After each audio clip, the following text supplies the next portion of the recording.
وعلى آل سيدنا مولانا محمد يا رسول الله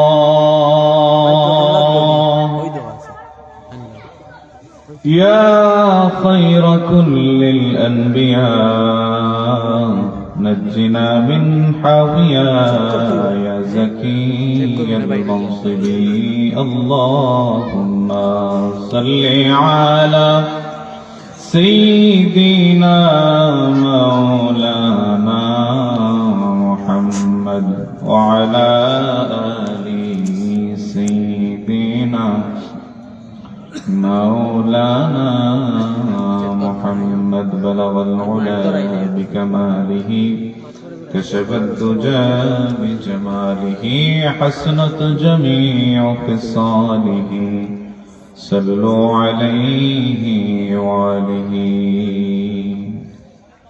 اللهم صل وسلم وبارك الحمد لله আল্লাহ রাব্বুল আলামিনের অসংখ্য শুকরিয়া যে মহান আল্লাহ রাব্বুল আলামিন আমাকে এবং আপনাদেরকে আজকের ওয়াজ এবং দোয়া মাহফিল আয়োজনে সালামি টিলা তারা যুব সংঘ এই মহতি জলসায় মাহফিলে আমাদের আসার বসার যে মহান রব্বুল আলামিন তৌফিক দিয়েছেন। আসেন আমরা আমাদের কিছু আলোচনার প্রারম্ভেই হৃদয় খুলে সেই মহান সত্তা সেই মহান রব্বুল আলামিনের শুকরিয়া আদায় করে কালিমাতুশ শুকুর আদায় করি। সবাই বলি আলহামদুলিল্লাহ।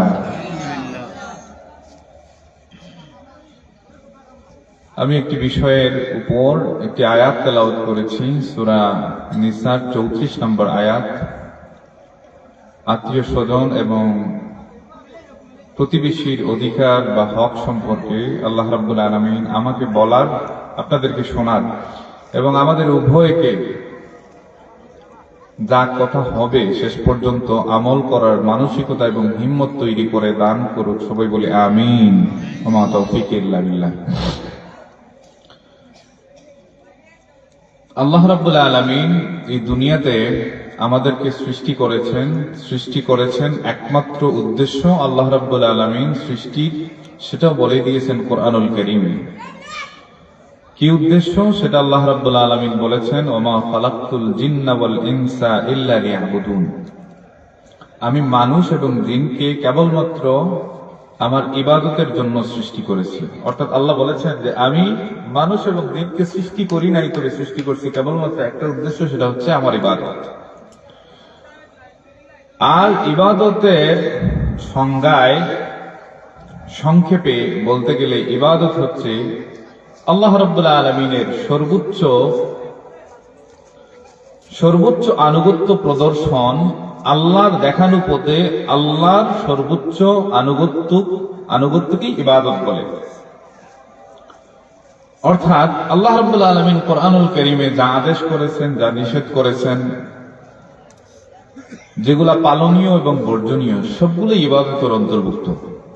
আমরা শুধু মনে করি ইবাদত মানে হচ্ছে নামাজ পড়া, রোজা রাখা, হজ করা, যাকাত দেওয়া, এগুলো ইবাদত।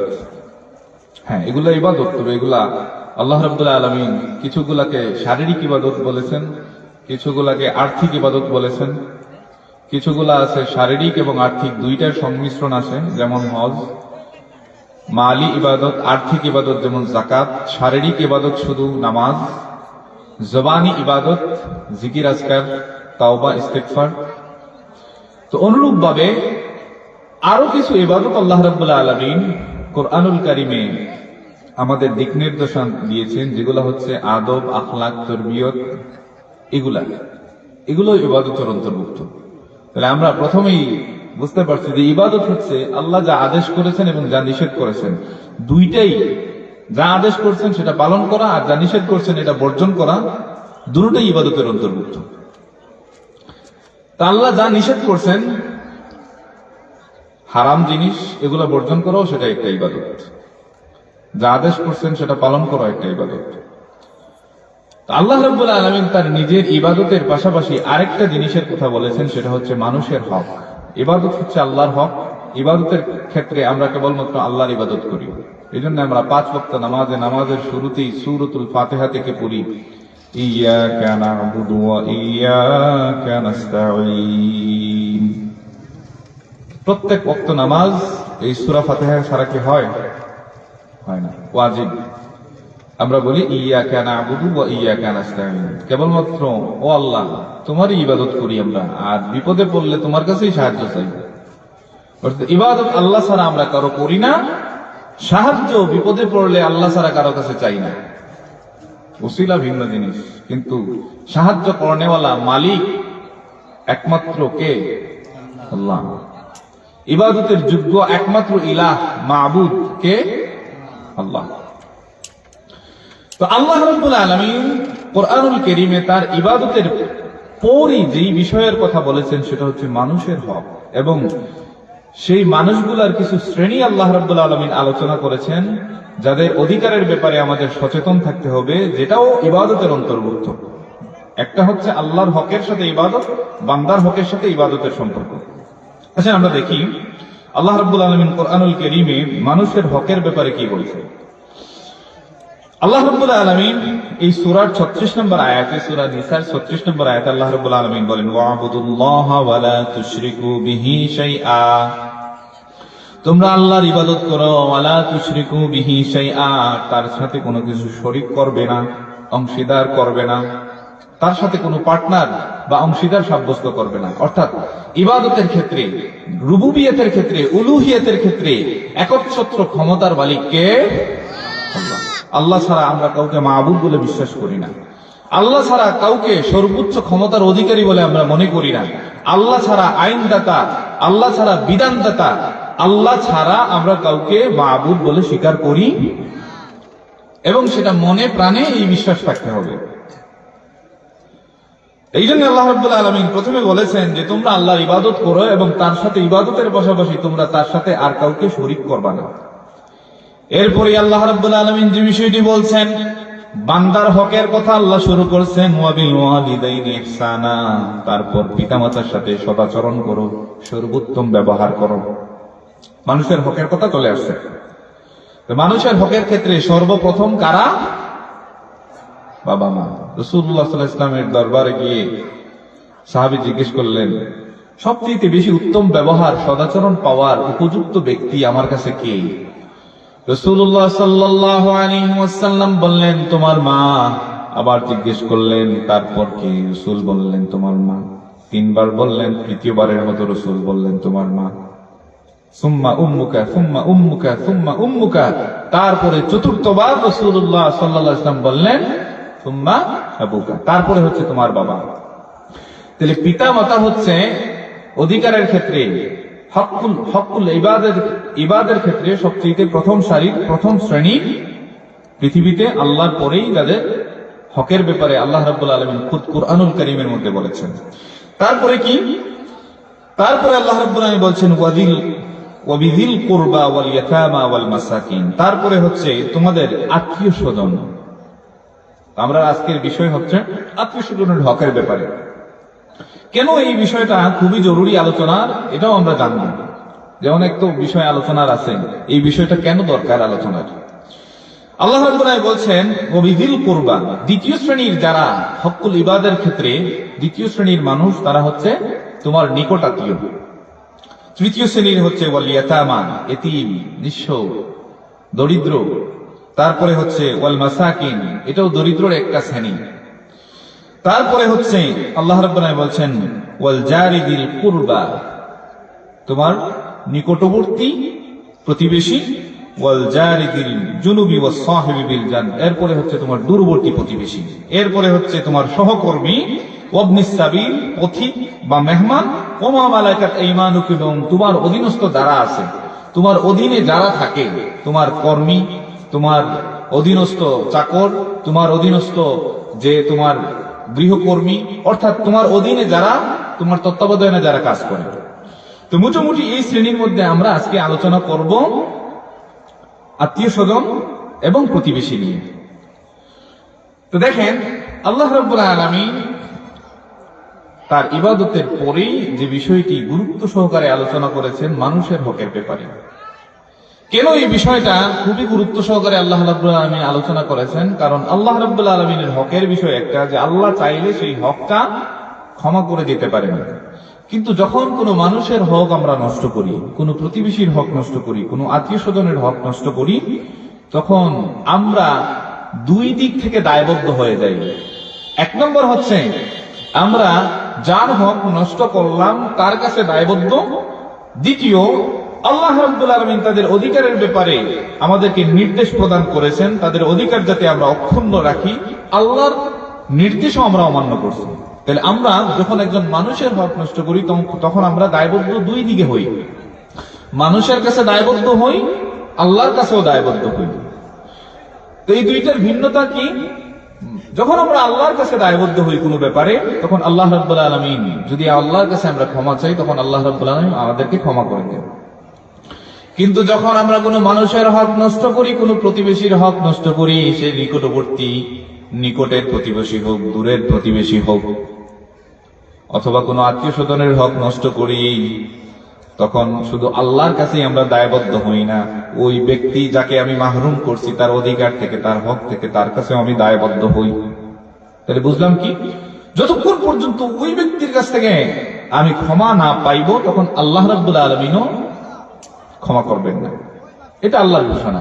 অতএব আল্লাহর হক এবং মানুষের হক, এই দুইটা খুবই গুরুত্ব সহকারে আল্লাহ রাব্বুল আলামিন কোরআনুল কারীমে আলোচনার পাশাপাশি মানুষের হক যথাযথভাবে আদায় করার ব্যাপারে আমাদেরকে বলেছেন। এবার আসি আমরা আত্মীয় স্বজন বলতে আমরা কাদেরকে বুঝি এবং প্রতিবেশী বলতে কাদেরকে বুঝি। আল্লাহ রাব্বুল আলামিন কোরআনুল কারীমের মধ্যে বলেছেন, ওয়াত্তাকুল্লাহাল্লাযী তাসাআলুনা বিহি ওয়াল আরহাম, খবরদার আল্লাহকে ভয় করো, রেহেমের সম্পর্ক যাদের সাথে আছে তাদের ব্যাপারে তোমরা আল্লাহকে ভয় করো। আল্লাহ রাব্বুল আলামিন বলেন, যাদের সাথে তোমাদের রেহেমের সম্পর্ক আছে তাদেরকে তোমরা, তাদের হকের ব্যাপারে তোমরা সচেতন থাকো, তাদের ব্যাপারে তোমরা সতর্ক থাকো, আল্লাহকে ভয় করো। রেহেমের সম্পর্ক কাদের সাথে রয়েছে?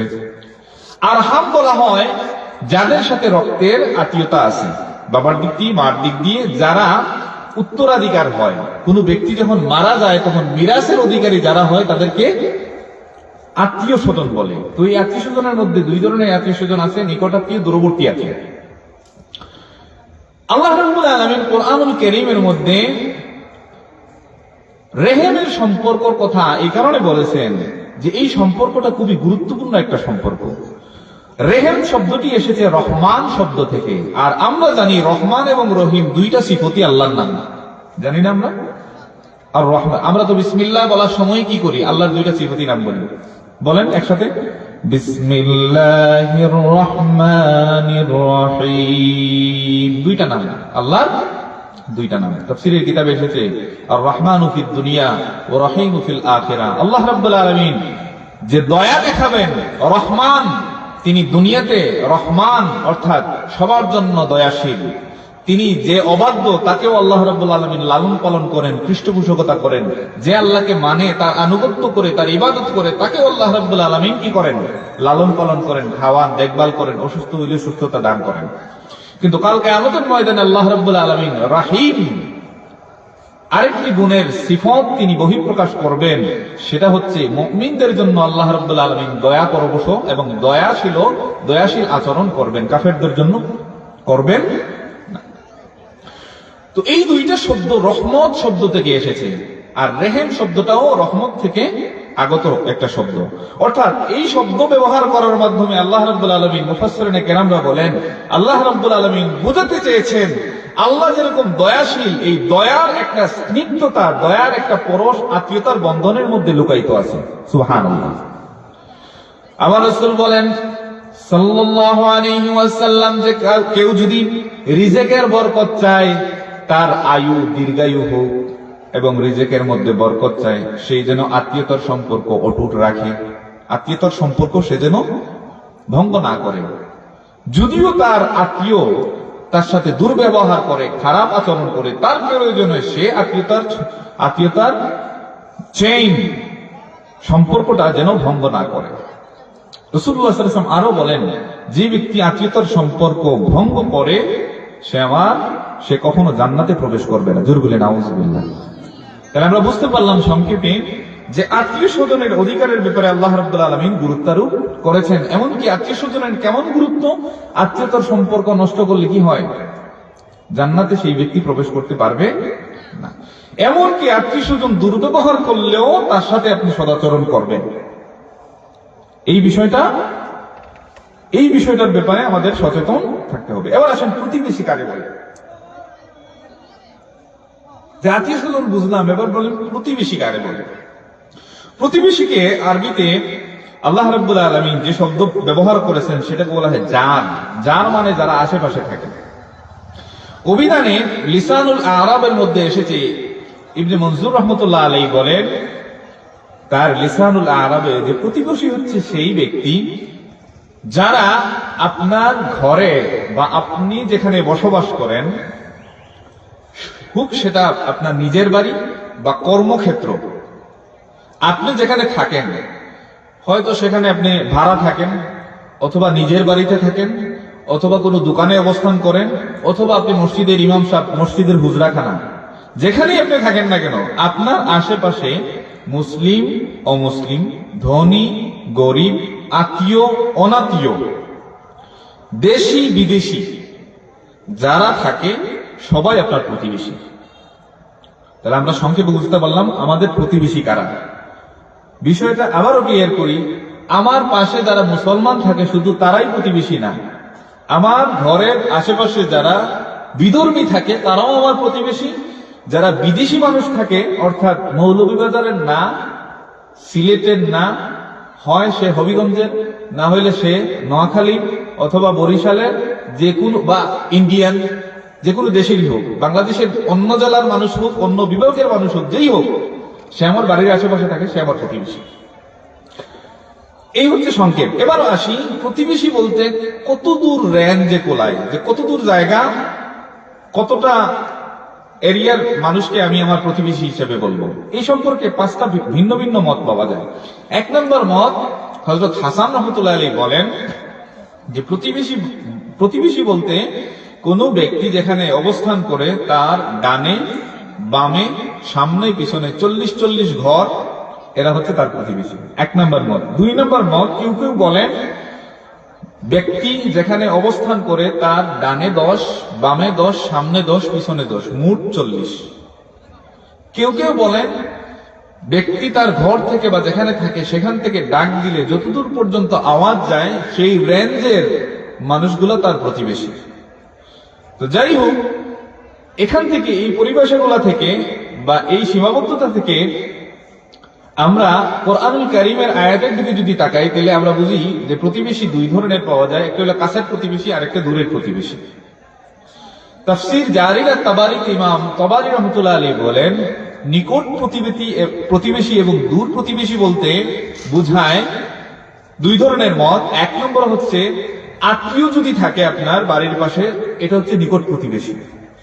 আর যে অনাত্মীয়, আপনার আত্মীয় না, আপনার চাচাতো ভাই না, আপনার চাচা না, আপনার মামাও না, আপনার ফুফু না, অর্থাৎ আপনার আত্মীয়ের মধ্যে পড়ে না, যে আপনি মারা গেলে বা আপনার বাবা মারা গেলে ওয়ারিস হবে না আপনার সম্পদের, এমন ব্যক্তি যে দুঃসম্পর্কের চাচা, আমরা বলি না দুঃসম্পর্কের ভাই, দুঃসম্পর্কের দাদা, এই ধরনের মানুষ যে আমার আত্মীয় না, প্রতিবেশীর কারণে তাকে আমি চাচা বা দাদা বা যে কোনো একটা পরিচয়ে পরিচিত করি, ওই ধরনের ব্যক্তি হচ্ছে দূরবর্তী প্রতিবেশী। কোরআনের এই আয়াত ইঙ্গিত করতেছে আত্মীয় প্রতিবেশী, নিকট প্রতিবেশী, এবং যারা আত্মীয় না তাদেরকে বলে দূরবর্তী প্রতিবেশী।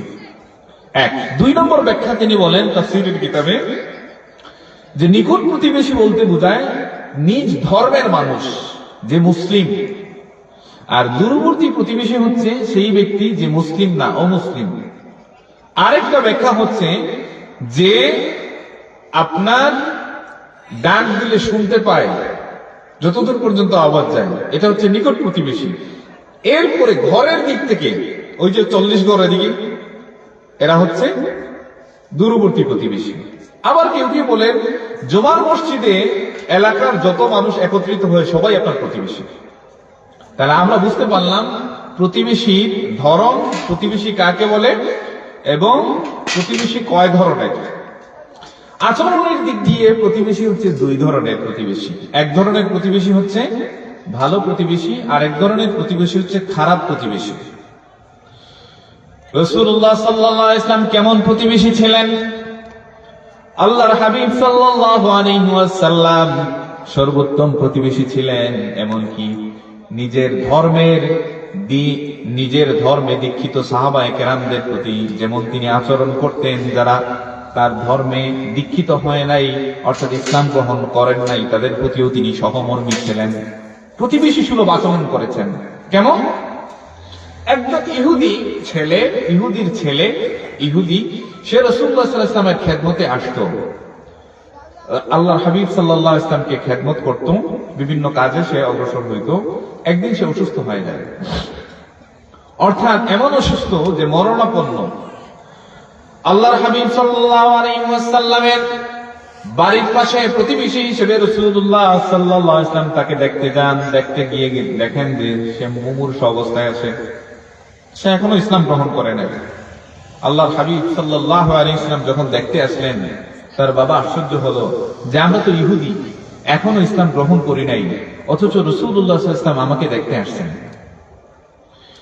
রাসূলুল্লাহ সাল্লাল্লাহু আলাইহি ওয়াসাল্লামকে দেখে ছেলেটি বারবার আল্লাহর হাবিব সাল্লাল্লাহু আলাইহি ওয়াসাল্লামের পবিত্র চেহারা মুবারকের দিকে তাকাচ্ছে এবং বাবার দিকে তাকাচ্ছে। অর্থাৎ ছেলেটার অন্তিম মুহূর্তে কেমন যেন একটা গভীর মমত্ববোধ ঈমানের প্রতি, রাসূলুল্লাহ সাল্লাল্লাহু আলাইহি ওয়াসাল্লামের প্রতি অধীর আগ্রহ জন্মাচ্ছে যে ঈমানটা আমি গ্রহণ করি, কিন্তু বাবার মুখ দিকে তাকাইতেছে যে বাবা কি মনে করে। বাবাও বুঝতে পারছেন যে ছেলের আকুতিটা, ছেলেকে বলতেছেন আমি বুঝতে পারতেছি তোমার মন কি চাচ্ছে, তোমার মন যেই জিনিসটা চাচ্ছে সেই জিনিসটাই তুমি কবুল করো, তুমি চাচ্ছ নবী মুহাম্মদ সাল্লাল্লাহু আলাইহি ওয়াসাল্লামের ধর্ম গ্রহণ করতে, আমি কোনো বাধা দেব না, তুমি তার ধর্ম গ্রহণ করো। জোরে বলে সুবহানাল্লাহ। কেন? রাসূলুল্লাহ সাল্লাল্লাহু আলাইহি ওয়াসাল্লাম কিন্তু ধর্মে দীক্ষিত হওয়ার জন্য জোরাজুরি করেন নাই, অথচ রাসূল সাল্লাল্লাহু আলাইহি ওয়াসাল্লামের প্রতিবেশী ছিলেন। একজন ইহুদি রাসূল সাল্লাল্লাহু আলাইহি ওয়াসাল্লামের ঘরের পাশে তার ঘর ছিল, কিন্তু কখনো জোর করেন নাই ধর্ম গ্রহণের ব্যাপারে, অথচ রাসূল সাল্লাল্লাহু আলাইহি ওয়াসাল্লামের খেদমতে সেই ছেলেটা আসতো। এমনকি অসুস্থ ছিলেন, বিধর্মী থাকা সত্ত্বেও প্রতিবেশীর সম্পর্কের কারণে রাসূল সাল্লাল্লাহু আলাইহি ওয়াসাল্লাম তার অসুস্থতার জন্য তাকে দেখতে গিয়েছেন। সুবহানাল্লাহ। আল্লাহর হাবিব সাল্লাল্লাহু আলাইহি ওয়াসাল্লামের একজন সাহাবী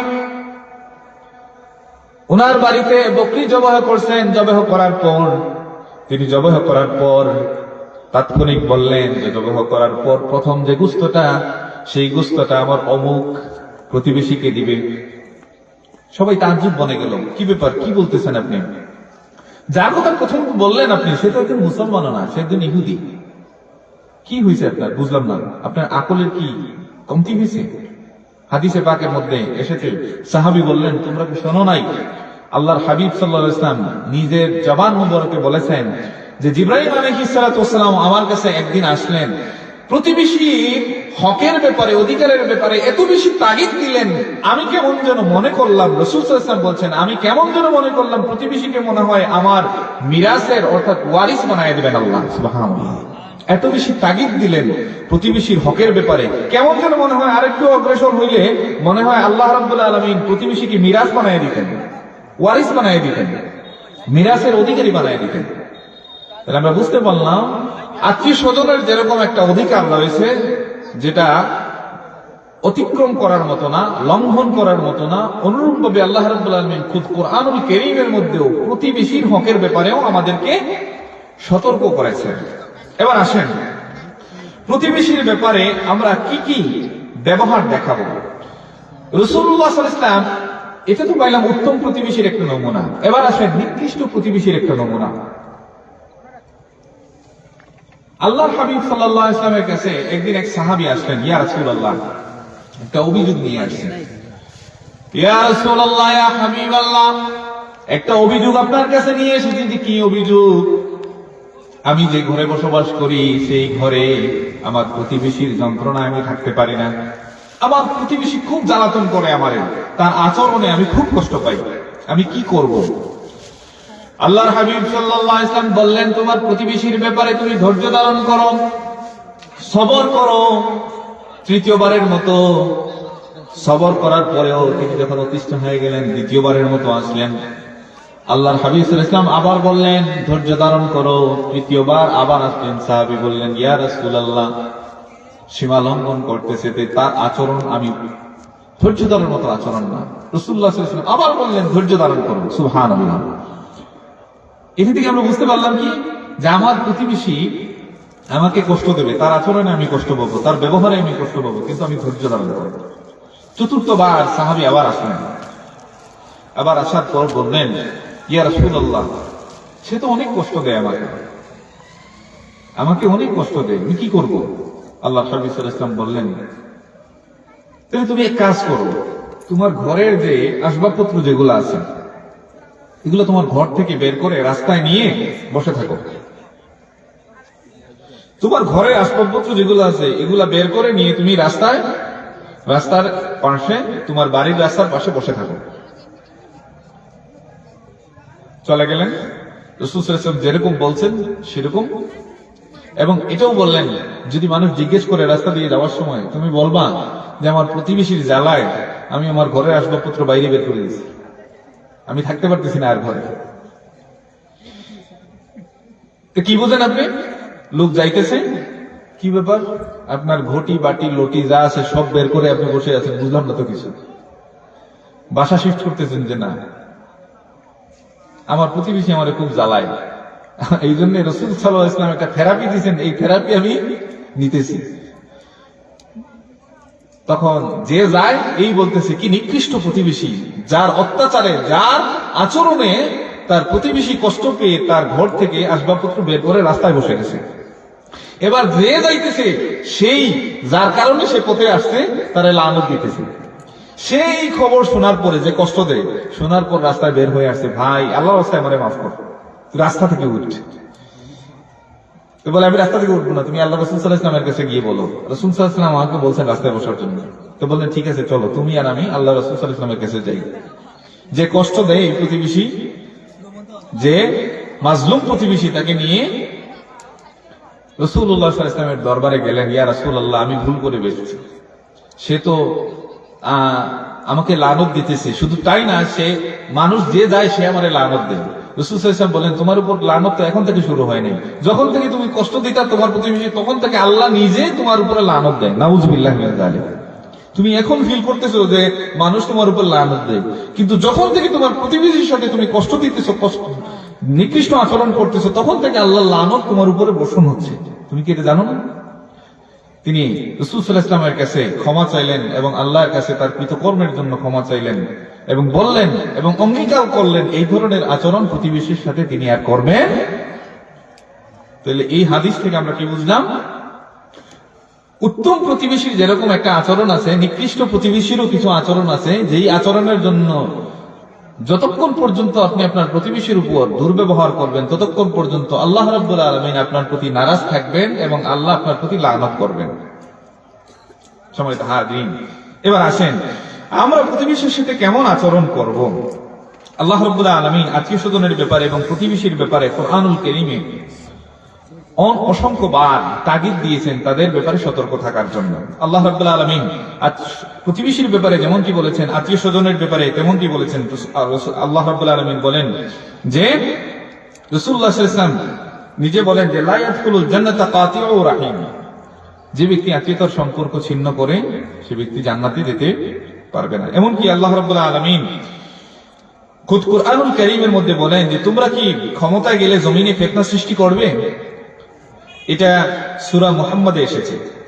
আল্লাহ রাব্বুল আলামিন বলেন আত্মীয়তার সম্পর্ক ছিন্ন করবে। মুমিনদেরকে বলছেন যে এরা সেই লোক যাদের উপর আল্লাহ লানত করছেন।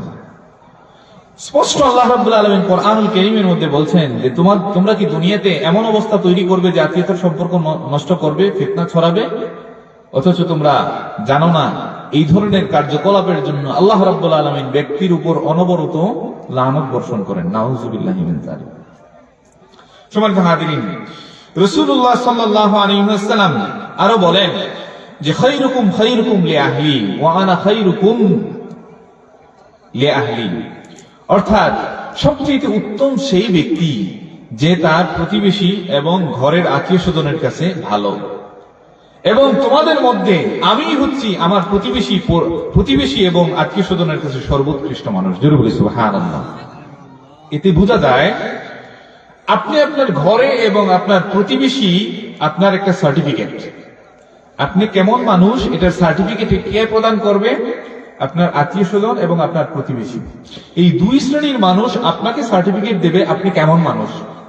এই জন্যে বিয়ে শাদীর সম্পর্কের ক্ষেত্রে দূরে দূরে না জিজ্ঞেস করে আপনি তার প্রতিবেশীর ক্ষেত্রে প্রতিবেশীকে জিজ্ঞেস করবেন যে কেমন মানুষ, তার আচরণ কেমন, তার ব্যবহার কেমন। মুরব্বীরা জিজ্ঞেস করে না এরকম কি? এখন বলবে এটা বললে কি গীবত হয়ে যায়? গীবতের একটা মাত্রা আছে। কোন ব্যক্তি যদি চূড়ান্ত পর্যায়ের ফাসেক ফুজ্জার থাকে, যে মদ খায়, যে জেনা করে প্রকাশ্যে, যে প্রকাশ্যে মানুষ হত্যা করে, এই ধরনের প্রকাশ্য ফুসুকি কাজের সাথে যারা জড়িত, এই ধরনের মানুষের ব্যাপারে যদি দিনদারি স্বচ্ছতার ব্যাপারে কেউ জিজ্ঞেস করে অথবা বিয়ে শাদীর ক্ষেত্রে জিজ্ঞেস করে, এই ধরনের মারাত্মক ত্রুটি থাকলে এটা বলাও আজীব, এটা গোপন করা আপনার জন্য। তবে বিষয়টা এমন না যে আপনি গিয়ে গিয়ে মাইক দিয়ে বলতেছেন মানুষের কাছে। এই অধিকার, এই এক্সেস ইসলামে আপনাকে দেয় না।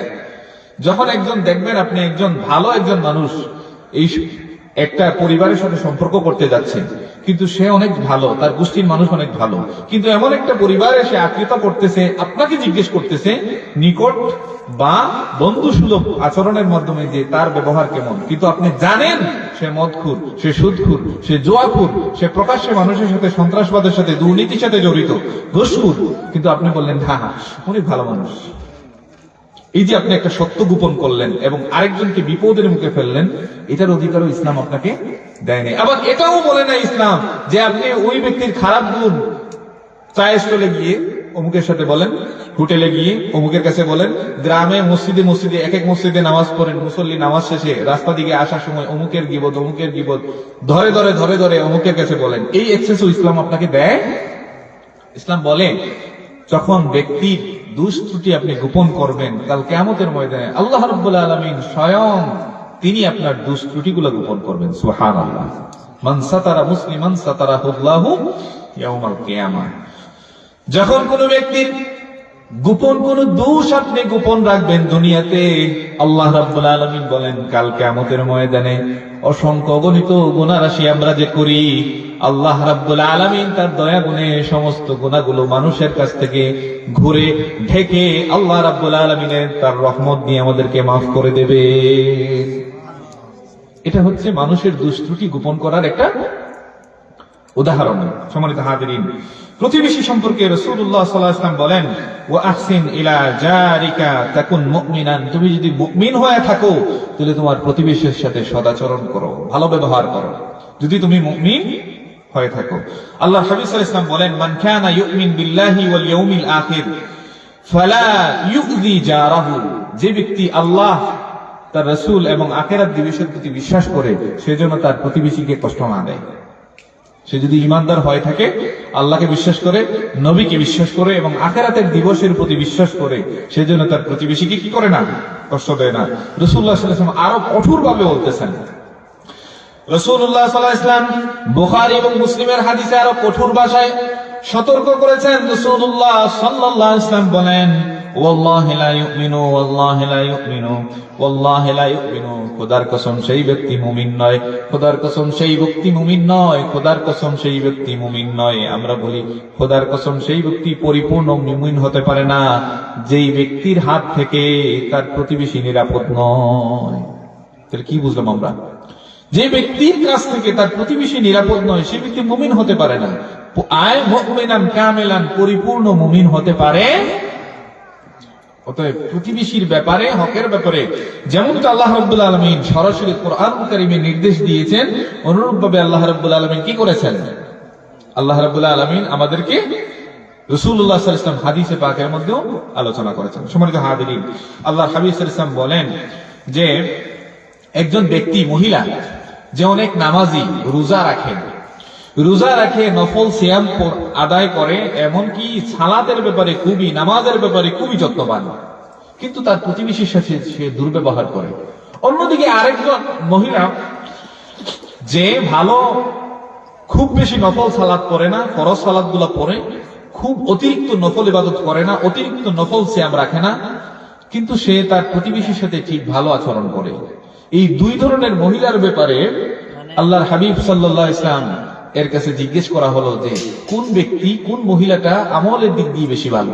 হাদিসটি এসেছে আহমদে, মুসনাদ আহমদ, বাইহাকি, মিশকাতুল মাসাবিহের মধ্যে হাদিসটি এসেছে। রাসূল সাল্লাল্লাহু আলাইহি ওয়াসাল্লাম বলেন, যে মহিলা খুব বেশি নফল ইবাদত করে না, খুব বেশি সিয়াম পালন করে না, সেই মহিলা ওই মহিলা থেকে উত্তম যেই মহিলা খুব বেশি নফল ইবাদত করে, খুব বেশি সিয়াম পালন করে, খুব বেশি নফল দান সাদকা করে, কিন্তু সে তার প্রতিবেশীর সাথে দুর্ব্যবহার করে। ওই দুর্ব্যবহারকারী, অধিক নফল ইবাদতকারী মহিলা থেকে কম নফল ইবাদত বন্দী করনেওয়ালা মহিলা প্রতিবেশীর সাথে যে ভালো ব্যবহার করে, সে সর্বোৎকৃষ্ট ওই মহিলা থেকে। তাহলে কি বলে করে বেশি বেশি নামাজ পড়া, বেশি বেশি রোজা রাখাই ইবাদত, বিষয়টা এমন না। এই জন্য আমার আলোচনার প্রথমেই আমরা বলছি যে আমরা ইবাদত বলতে বুঝি শুধু নামাজ, শুধু রোজা, শুধু ইবাদত বন্দেগী বলতে আমরা বুঝি হজ, যাকাত এগুলা। আপনি বড় একজন হাজী হয়ে গেছেন, 2 বার 3 বার হজ করছেন, আপনি যাকাত দেন ভালোভাবে, প্রত্যেক বছর ঘুরলেই রমজান মাসে আপনি দান সদকা করেন, নামাজ 5 ওয়াক্ত পড়েন, কিন্তু আপনার প্রতিবেশী আপনার প্রতি নাখুশ, আপনার প্রতিবেশী আপনার ব্যবহারে সন্তুষ্ট না, আপনার প্রতিবেশী, আপনি বড় একজন আল্লামা ওয়াজিন, সারা বাংলাদেশে আপনি ওয়াজ করেন, এমনকি সারা বিশ্বে আন্তর্জাতিক একজন খ্যাতিসম্পন্ন বক্তা, কিন্তু আমি এত ভালো বক্তা, এত মানসম্পন্ন, এত আন্তর্জাতিক হয়ে লাভ নেই যদি আমার প্রতিবেশী আমার ব্যবহারে কষ্ট পায়। এই জন্য রাসূল সাল্লাল্লাহু আলাইহি ওয়াসাল্লাম বলেন, সেই ব্যক্তির সার্টিফিকেট ভালো না মন্দ, এই সার্টিফিকেট প্রদান করবে তার পরিবারের মানুষ এবং তার প্রতিবেশী। যদি তার প্রতিবেশী এবং তার পরিবারের আত্মীয় স্বজন সেই ব্যক্তিকে সার্টিফিকেট দেয় সেই ভালো, নিঃসন্দেহে মনে রাখবেন ওই ব্যক্তিটি ভালো। একজন ডাক্তারের ব্যবহারের ব্যাপারে তার মা একজন হুজুরকে অভিযোগ দিচ্ছেন যে, হুজুর, আমার ছেলে ডাক্তার, বড় ডাক্তার, এবং চেম্বারে যখন রোগী দেখে রোগীরা তার ব্যাপারে বলে তার ব্যবহার এত ভালো, তার ব্যবহারে মানুষ ভালো হয়ে যায়। আছে না এমন ডাক্তার যে ওষুধ খাওয়া লাগে না, তার চেম্বারে গেছে, তার কথা শুনে মানুষ এত মুগ্ধ হয়েছে, তার ব্যবহারে মানে তার মেজাজ ফুরফুরা হয়ে গেছে। কিন্তু হুজুর কি বলবো, দুঃখের কথা, যখন সে ঘরের ভিতরে ঢুকে, কোনদিন সে নমরুদের বেশে ঢুকে করে, কোনদিন ফেরাউন হয়ে ঢুকে ঘরে। মানে বুঝতে পারতেছেন তো কথায়, তার আচরণ এত রুক্ষ, ঘরের ভিতরে ঢুকলে বাইরে সে খুব ভালো একজন মানুষ, কিন্তু ঘরের ভিতরে যখন ঢুকে সে কোনদিন নমরুদের সুরত ধরে ঢুকে, কোনদিন ঢুকে ফেরাউনের সুরত ধরে।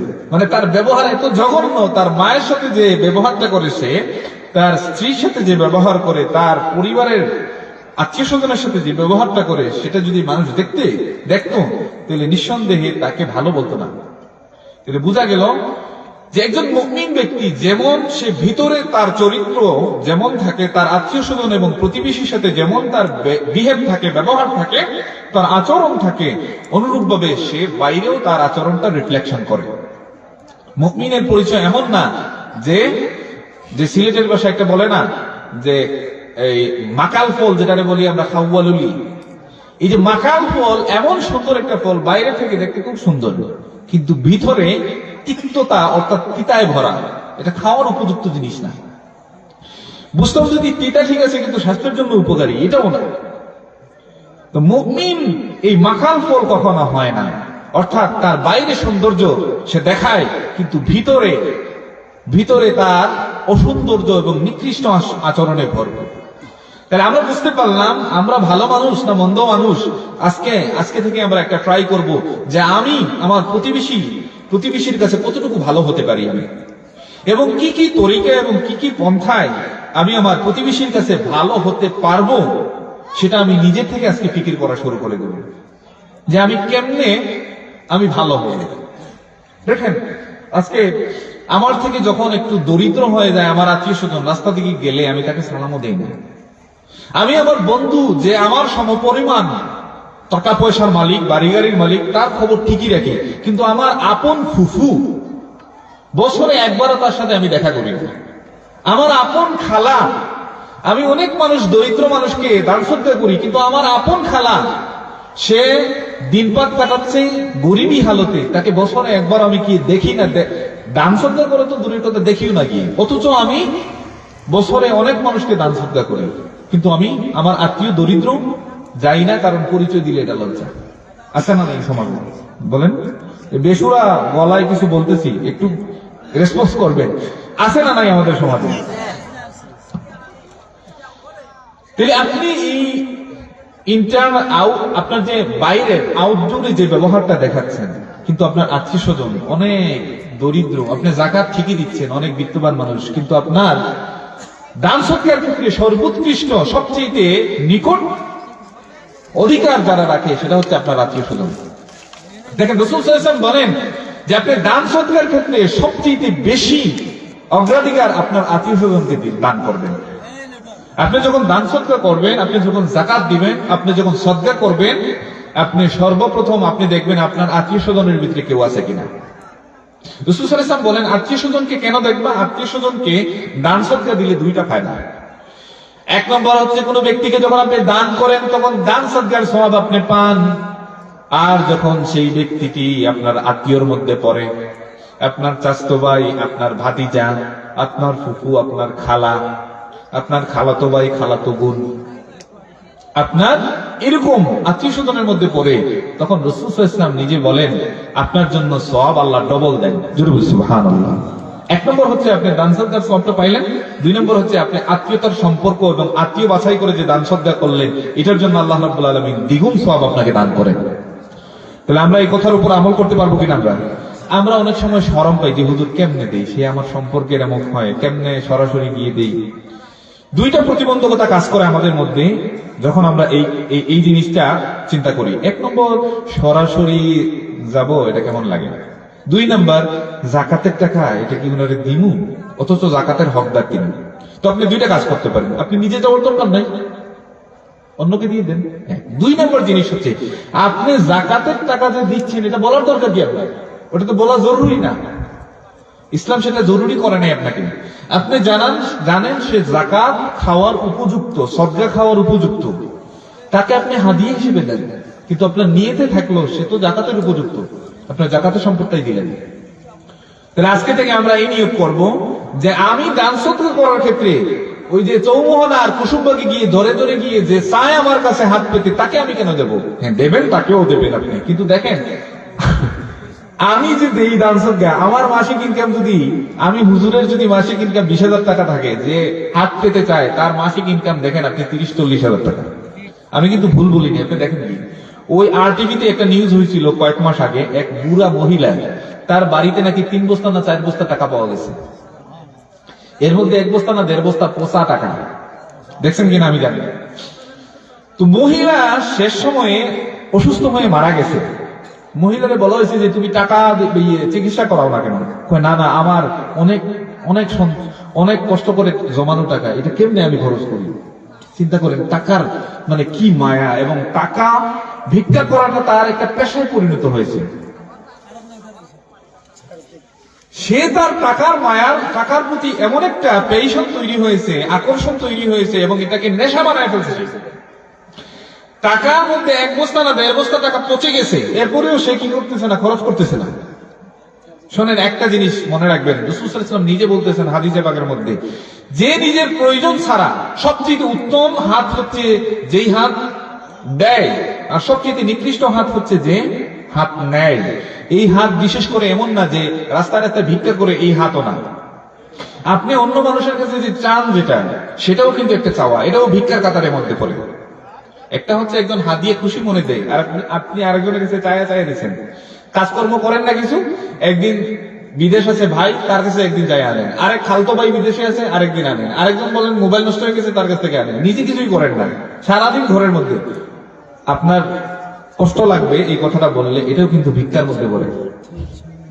আপনার শুনলে কষ্ট লাগবে, এটাও কিন্তু এক ধরনের ভিক্ষার মধ্যে পড়ে।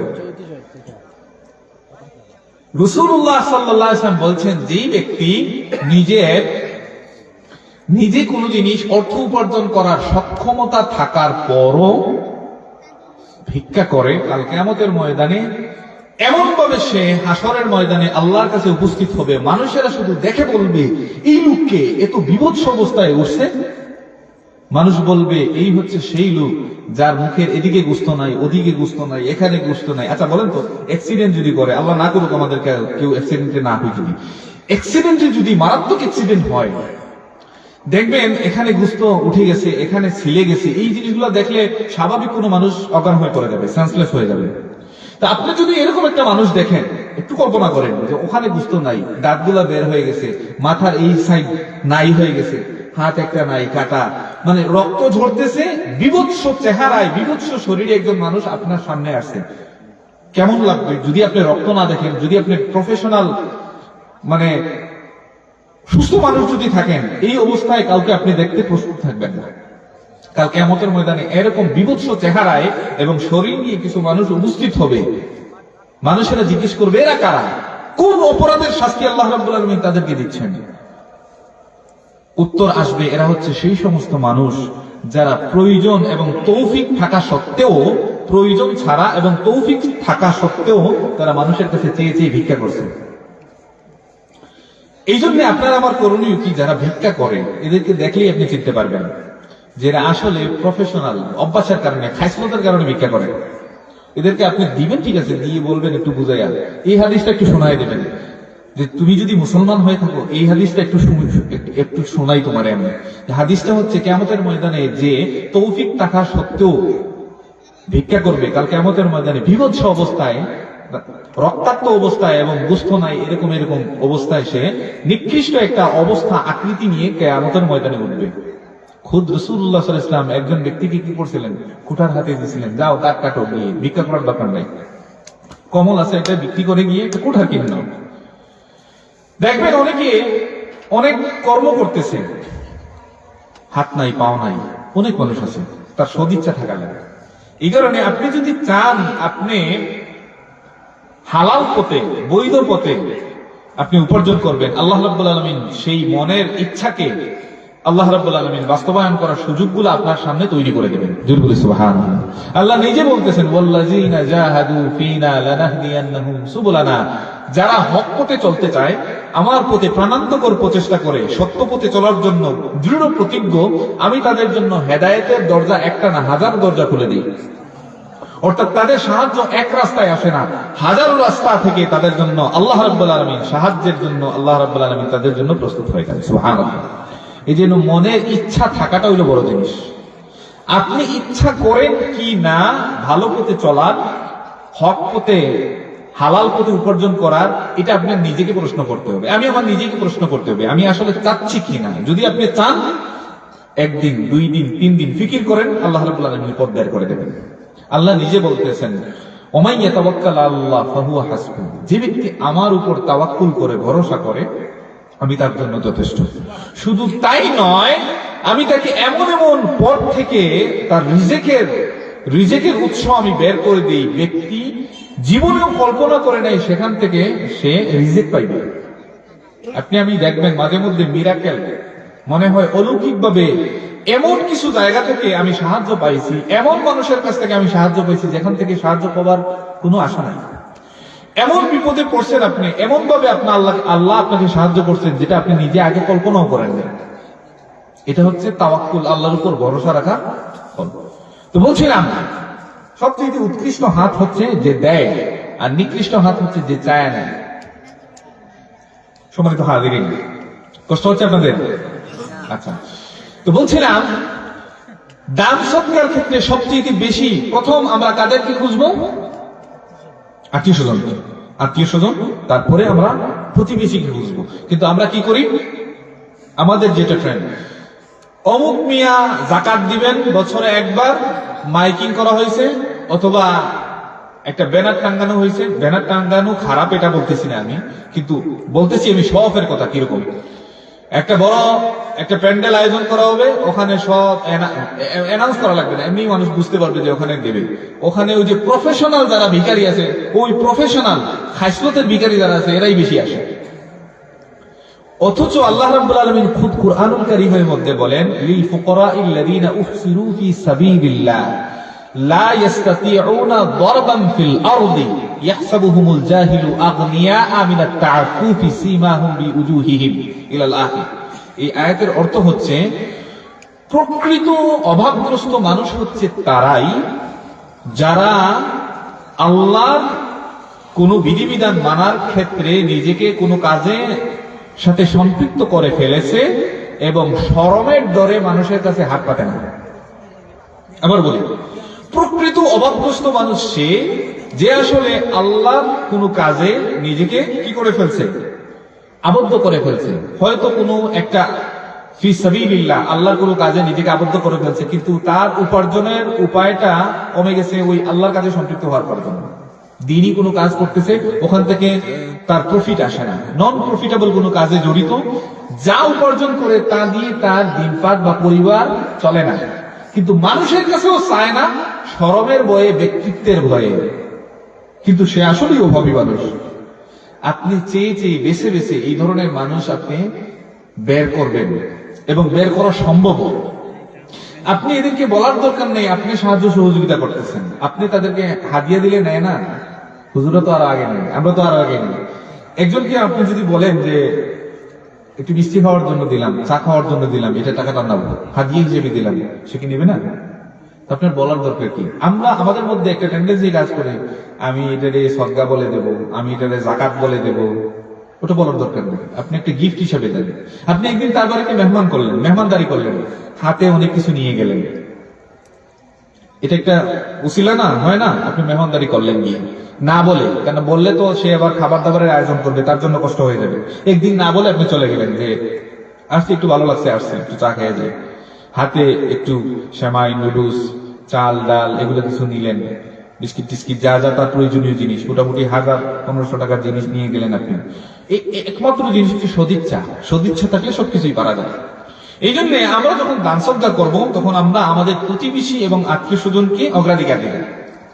2 নম্বর কথা হচ্ছে আপনি এমন ব্যবহার করবেন না যেই ব্যবহারের কারণে আপনার প্রতিবেশী আপনার ব্যবহারে কষ্ট পেয়ে গৃহ ত্যাগ করে, যেটার উদাহরণ আমরা একটা হাদিস থেকে আগে দিছি। 2 নম্বর হচ্ছে প্রতিবেশীকে হাদিয়া দেবেন। এই হাদিয়ার রসুমটা আগে খুব ব্যাপক ছিল, এখনো আছে, তবে কমে গেছে। কেমন কমে গেছে?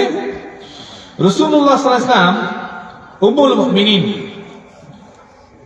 হযরত রাসূলুল্লাহ সাল্লাল্লাহু আলাইহি ওয়াসাল্লামের উম্মুল মুমিনিনরা ঘরের মধ্যে যখন তরকারি রান্না করতেন, রাসূলুল্লাহ সাল্লাল্লাহু আলাইহি ওয়াসাল্লাম বলতেন যে তরকারির মধ্যে একটু ঝুল বেশি দিও। আমরা সিলেটি ভাষায় কই শিরা, শিরা, একটু শিরা বেশি দিও। শিরা বেশি দেওয়ার প্রচলন সিলেটেই বেশি, এবং সিলেটের মানুষেরা, এটা গর্বের সাথেই বলতে হয়, তারা অতিথি পরায়ণ বেশি। প্রতিবেশীর সাথে, আত্মীয় স্বজনের সাথে তাদের ব্যবহারটা আলহামদুলিল্লাহ অনেক ভালো। কেন? ঝুল দিয়ে খাওয়া সিলেটেই বেশি। বাইরের এলাকা থেকে কোনো মানুষ আসলে বলে কি এটা দিয়ে সাঁতার কাটার অবস্থা। এটা আমাদের একটা রেওয়াজ। কেন? হাদিসের মধ্যে এসেছে তোমার ঘরের মধ্যে যখন তরি তরকারি রান্না করবা তখন একটু ঝুল বেশি দিও। এটার হ্যাকমতটা কি আগে বোঝেন?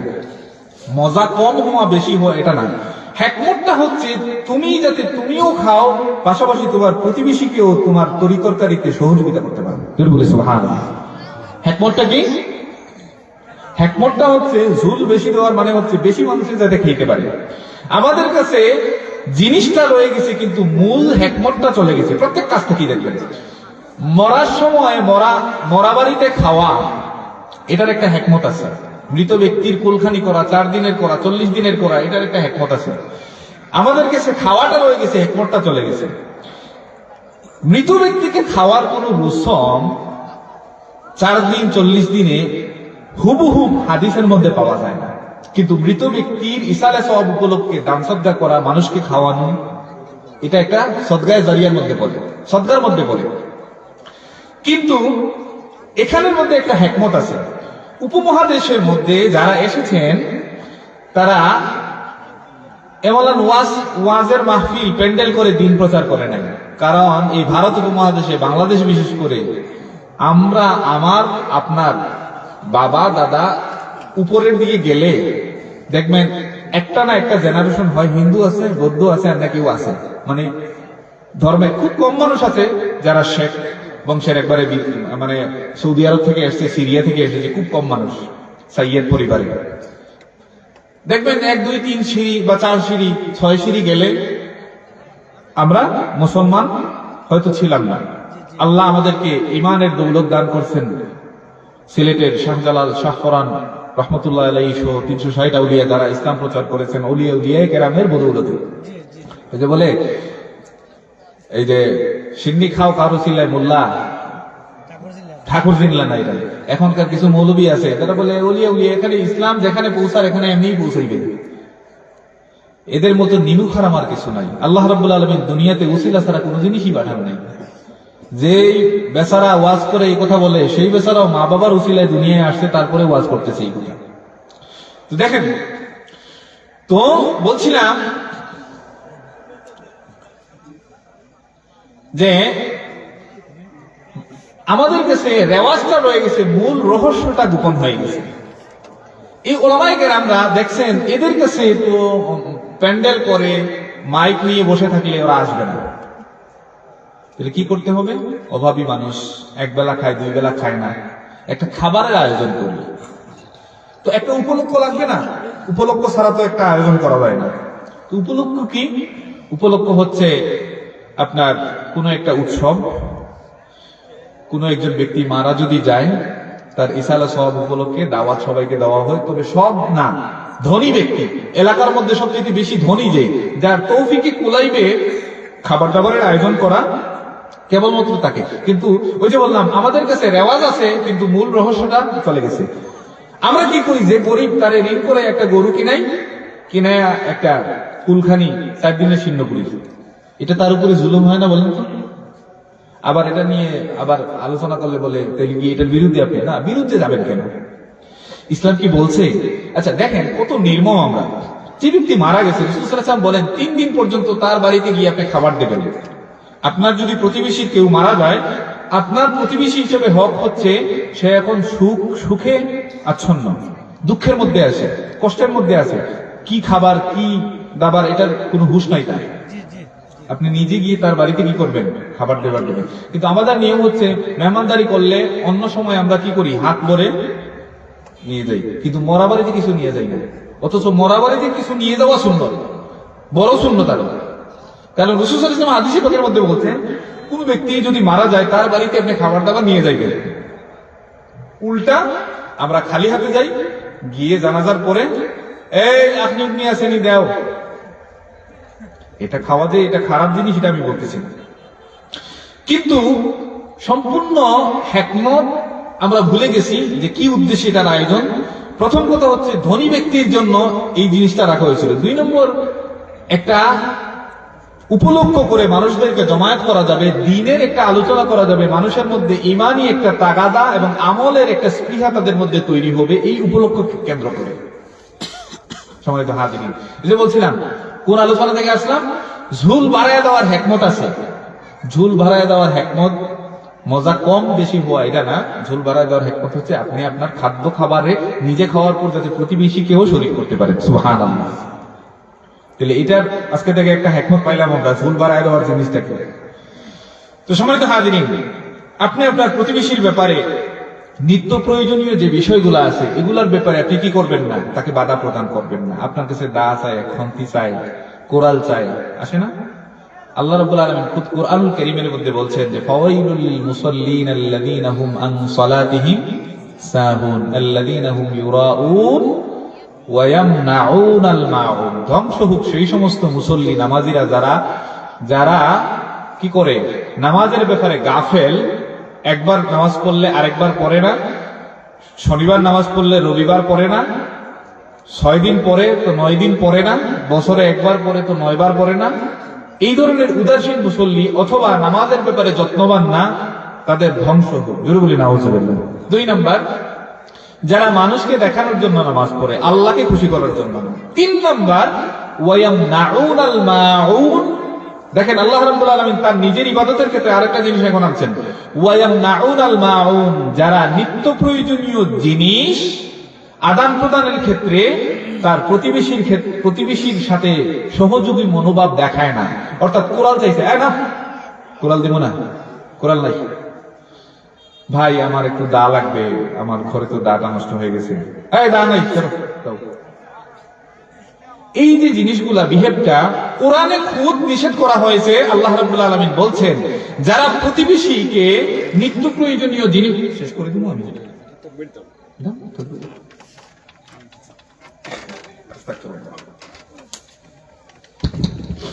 নারায়ে তাকবীর, নারায়ে তাকবীর, নারায়ে রিসালাত, আহলে সুন্নাত ওয়াল জামাত জিন্দাবাদ জিন্দাবাদ।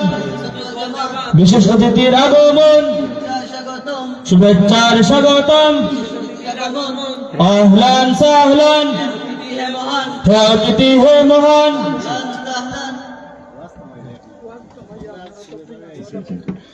একটু দূরে শেষ করে সাল্লাল্লাহু আলা মুহাম্মাদ সাল্লাল্লাহু আলাইহি ওয়াসাল্লাম সাল্লাল্লাহু আলা মুহাম্মাদ সাল্লাল্লাহু আলাইহি ওয়াসাল্লাম।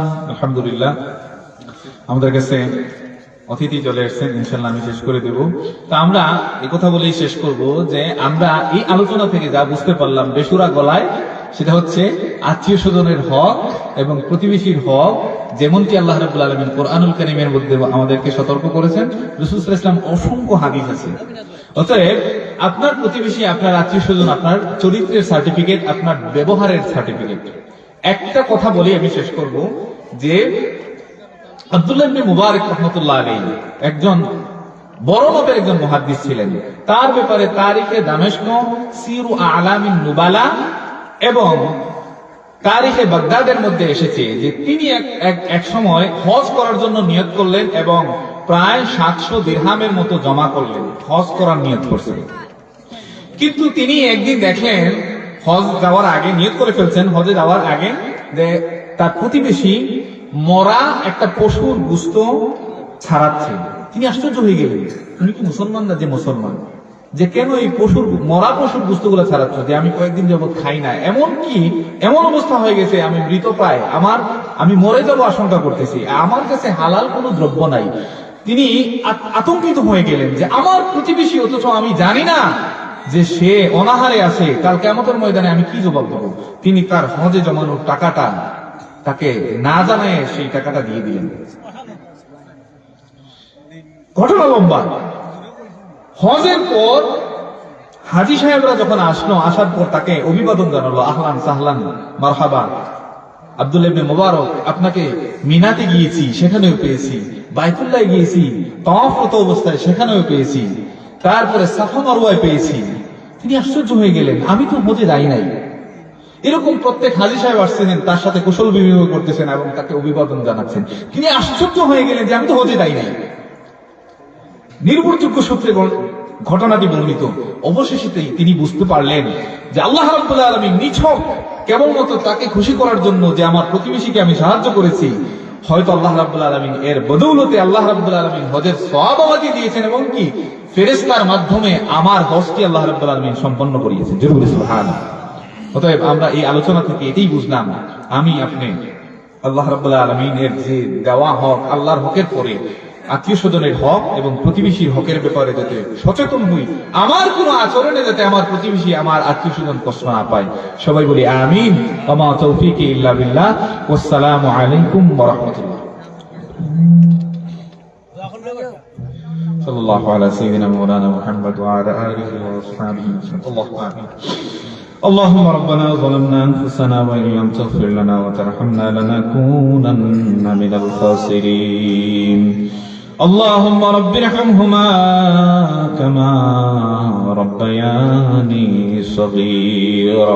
রব্বুল আলামিন, আল্লাহ আমি গুনাহগার, এতক্ষণ পর্যন্ত তোমার কালামুল্লাহ থেকে এবং তোমার প্রিয় হাবিব সাল্লাল্লাহু আলাইহি ওয়াসাল্লামের পবিত্র জবান থেকে যে হাদিসগুলো বললাম, সেগুলোর প্রতি আমার এবং যারা শুনলো সবাইকে আমল করার তৌফিক